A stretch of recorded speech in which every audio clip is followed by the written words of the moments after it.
แม้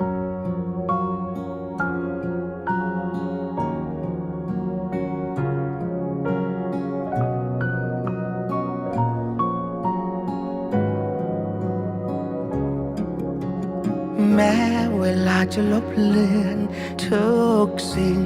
ให้มันจางหาย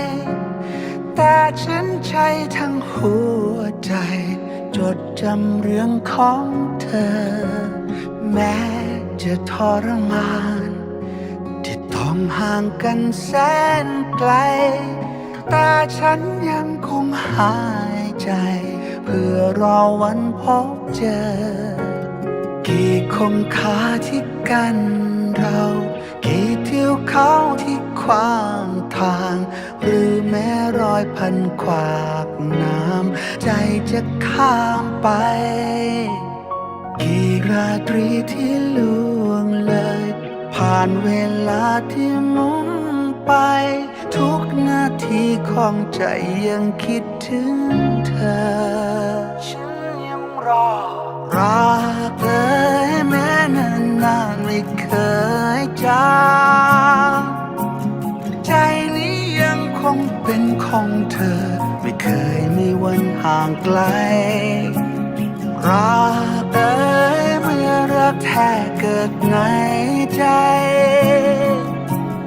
ไม่มีวันที่รักจะจากไปนานเท่าไรยังผูกกัน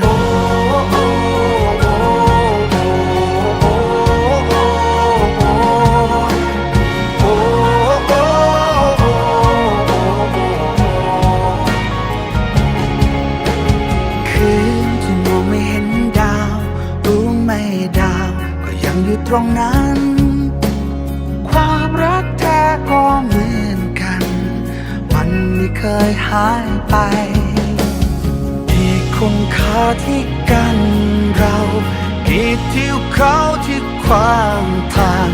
หรือแม้รอยพันขวากน้ำใจจะข้ามไปกี่ราตรีที่ล่วงเลย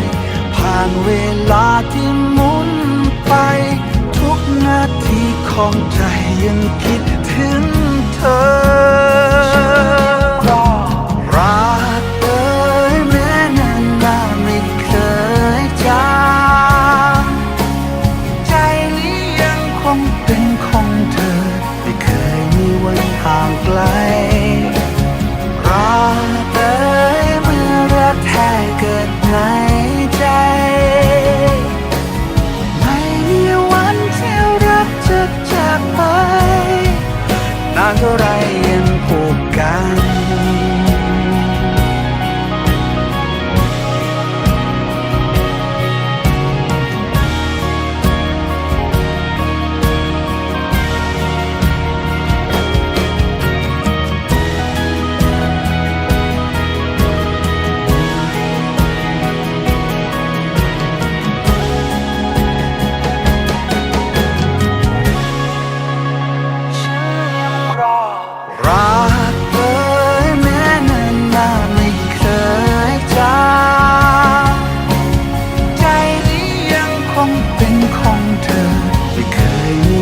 ห่างไกลรักเธอเมื่อรักแท้เกิดใน